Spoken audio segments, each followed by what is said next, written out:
नमस्कार, मैं डॉक्टर अविनाश कुमार सिंह हूँ। यहाँ पारस हॉस्पिटल में हीमेटो ऑन्कोलॉजिस्ट हूँ। और सितंबर का जो महीना है वो ब्लड कैंसर अवेयरनेस मंथ के रूप में मनाया जाता है। तो मेनली हम लोग अपने प्रैक्टिस में और भारतवर्ष में और भी जो हमारे कलीग्स हैं वो देखते हैं कि ज़्यादातर जो मरीज़ ब्लड कैंसर के हैं वो लेट स्टेज में आते हैं। तो उनका इलाज करने के बाद भी जितना अर्ली स्टेज में जितने अच्छे क्यूरेटिव रिजल्ट होंगे या कंट्रोल की संभावना होगी उतनी लेट स्टेज में नहीं रहती है। तो ये ज़रूरी है कि हम लोग ज़्यादा से ज़्यादा इस बीमारी के बारे में अवेयरनेस फैलाएं, ताकि हम लोग ज़्यादा से ज़्यादा किसी को भी सिम्टम हो तो अर्ली स्टेज में मरीज़ को डिटेक्ट करें, डायग्नोसिस करें और उनका सही से इलाज करने से ज़्यादा मरीज़ हमारे क्योर हों, उनकी ज़िंदगी नॉर्मल हो। तो इसी सिलसिले में 15 सितंबर जो है वो वर्ल्ड लिम्फोमा डे के रूप में मनाया जाता है। और आज जो हम लोग इस मैसेज में लिम्फोमा नामक बीमारी के बारे में बात करेंगे। यह क्या होता है, कैसे इसकी पहचान करें, कैसे डायग्नोसिस करें, कैसे इलाज करें और इससे कैसे बचें। तो लिम्फोमा है एक तरह का ब्लड कैंसर है जो कि वाइट ब्लड सेल जो हमारे ब्लड में होता है उनमें लिम्फोसाइट्स होते हैं जो कि इन्फेक्शन से फाइट करने में मदद करते हैं, उन्हीं का कैंसर है। और ये लिम्फोसाइट्स हमारे शरीर में लिम्फ ग्रंथियों में मिलते हैं, जैसे गर्दन में, कांख में, पेट में, छाती में, इंग्वाइनल रीजन में लिम्फ नोड्स होते हैं नॉर्मली हम लोगों के शरीर में। तो वहाँ लिम्फोसाइट्स होते हैं। खून बनाने वाला जो अंग है बोन मैरो, वहाँ लिम्फोसाइट्स होते हैं। पेट में तिल्ली होती है, ओरल कैविटी और जो मुंह के अंदर कुछ टॉन्सिल्स होते हैं, लिम्फ नोड्स होते हैं, वहाँ लिम्फोसाइट्स होते हैं। छाती के पीछे थाइमस होता है, वहाँ लिम्फोसाइट्स होते हैं।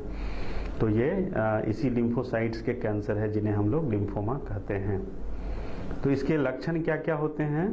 तो इसमें है कि जैसे लिम्फ नोड्स के साइज बढ़ जाते हैं, गर्दन में गिल्टी बढ़ जाएगा, कांख में गिल्टी बढ़ जाएगा और कभी कभी तो इतने बड़े होते हैं कि दूर से ही दिखाई देने लगता है कि उनके गर्दन में जो लिम्फ नोड्स हैं बढ़े हुए हैं।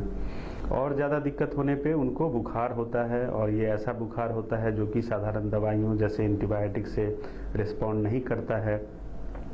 साथ में हम लोग जब एग्जामिन करते हैं तो देखते हैं कि पेट में तिल्ली बढ़ी हुई है, लीवर में सूजन हो गया है और बोन मैरो के इन्वॉल्वमेंट से, जो रक्त बनाने का अंग हमारे शरीर में है उसके इन्वॉल्वमेंट से खून की कमी भी होने लगती है, प्लेटलेट्स कम हो जाते हैं, धीरे धीरे वजन कम होने लगता है, बहुत ज़्यादा कमजोरी हो जाती है।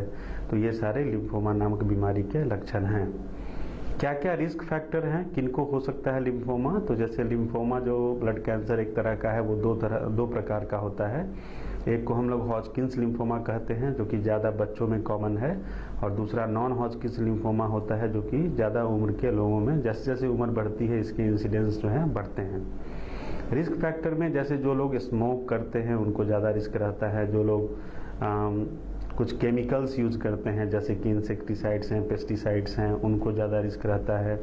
कुछ ऐसी बीमारियां होती हैं जिसके लिए रेडियोथेरेपी या कीमोथेरेपी यूज़ किया जाता है तो उनको ज़्यादा रिस्क होता है।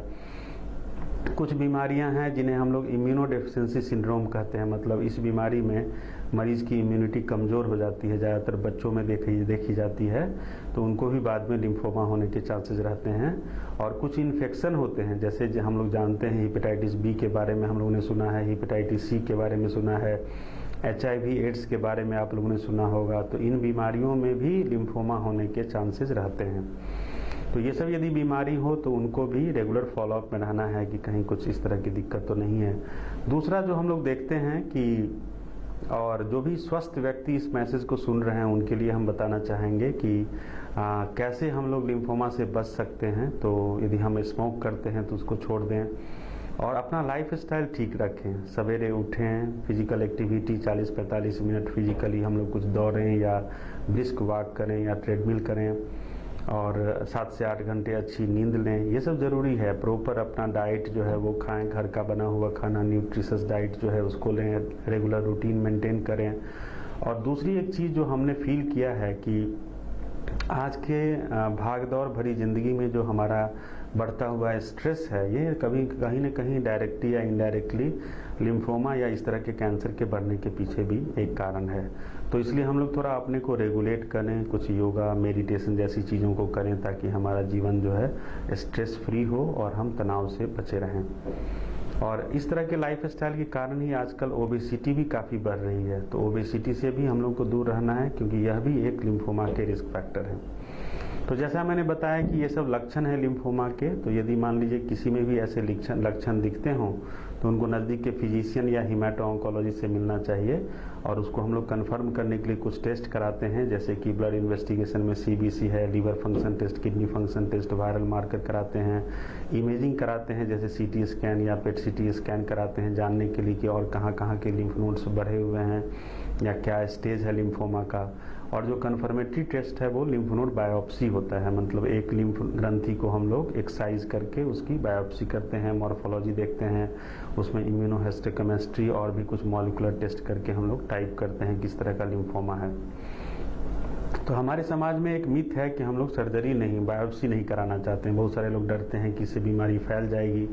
तो ये मैं आज बताना चाहूँगा कि लिम्फ नोड बायोप्सी से कोई लिम्फोमा बढ़ता नहीं है और जब तक लिम्फ नोड बायोप्सी नहीं होगी हम लोग किसी तरह का कोई इलाज नहीं कर पाएंगे। और ये बीमारी यदि इसी उधेड़ बुन में हम लोग रहें तो जो बीमारी अर्ली स्टेज में आप आते हैं दिखाने, समय बर्बाद करने के कारण ये एडवांस्ड स्टेज में हो जाएगा। तो बायोप्सी मस्ट है, उसको कराना है।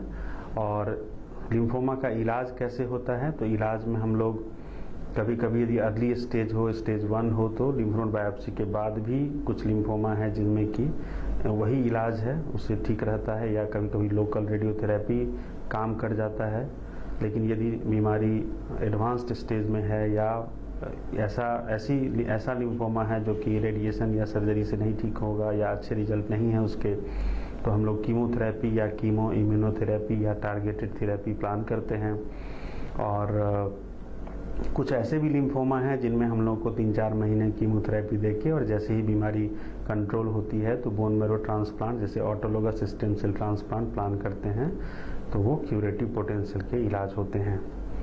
तो बहुत सारे लोग हम लोग देखते हैं कि जैसे डायग्नोसिस हो गया तो कीमोथेरेपी से डरते हैं कि हम कीमोथेरेपी नहीं कराएंगे क्योंकि फलाने किसी को कैंसर हुआ था, उसको कीमोथेरेपी हुआ तो वो नहीं बच पाई, उसको बहुत साइड इफ़ेक्ट्स हुए। तो ये भी एक तरह का मिथ हमारे समाज में है, उसको समझना होगा कि जो लिम्फोमा की कीमोथेरेपी है वो आज 2020 में इतनी मॉडिफाइड और अच्छी हो गई है कि बेनिफिट बहुत ज़्यादा हैं और जो साइड इफ़ेक्ट्स हैं वो नहीं के बराबर हैं। मैक्सिमम पेशेंट्स, इवन जो एल्डरली हैं 70, 80, 85 साल के, वो भी इसको अच्छे से टॉलरेट करते हैं। तो साइड इफ़ेक्ट्स के बारे में सोच के कीमोथेरेपी या कीमो इम्यूनोथेरेपी नहीं कराना कहीं से भी उचित कदम नहीं है। दूसरे कैंसर के कीमोथेरेपी और लिम्फोमा की कीमोथेरेपी को कभी कंपेयर नहीं करें और इलाज कराएं, बहुत ज़रूरी है। और कुछ ऐसे भी होते हैं, 100 में 5-10 मरीज ऐसे होते हैं जिनको कि पहली बार जो दवा दी गई उससे फ़ायदा नहीं होता है, उसको हम लोग रिफ्रैक्टरी डिजीज़ कहते हैं। या कभी कभी होता है कि बहुत अच्छा हो गया, सारा कुछ अच्छा हो गया, फिर दोबारा बीमारी वापस आ जाती है, तो उसको हम लोग रिलैप्स रिफ्रैक्टरी डिजीज़ कहते हैं। तो उसमें भी घबराने की ज़रूरत नहीं है। आज 2020 में इतने सारे ऑप्शंस ऐसी बीमारियों के लिए भी हैं जो रिलैप्स रिफ्रैक्टरी हैं कि हम लोग उनको भी नए एजेंट्स से 50% ऐसे मरीज होते हैं जिनको हम लोग क्योर कर सकते हैं, उनको एक अच्छी ज़िंदगी दे सकते हैं। और बहुत सारी इनोवेटिव नए थेरेपी आ रहे हैं, सेलुलर थेरेपीज आ रहे हैं, जैसे कि CAR T सेल थेरेपी कहते हैं, इंडिया में भी 2-3 साल में अवेलेबल हो जाएगा।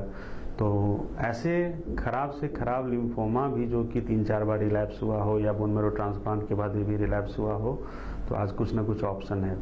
तो आज अंत में हम कहना चाहेंगे कि आपको किसी भी तरह का लिम्फोमा हो, ये न्यूली डायग्नोस्ड आज पता चला है, चाहे बार बार दवाई के बाद वापस आने वाली बीमारी हो, चाहे रिफ्रैक्टरी डिजीज़ हो या ट्रांसप्लांट भी फेल कर गया हो, अपने जो टीम है आपके, आप जहाँ भी इलाज करा रहे हो हमारे भारतवर्ष में, सरकारी है चाहे प्राइवेट अस्पताल है, अपने हीमेटो ऑन्कोलॉजी की जो टीम है उस पर विश्वास रखें, अपना माइंडसेट पॉजिटिव रखें, पूरे परिवार, हॉस्पिटल की टीम सबके साथ मिलके तन मन से इस बीमारी से लड़ें तो सफलता जरूर मिलेगी।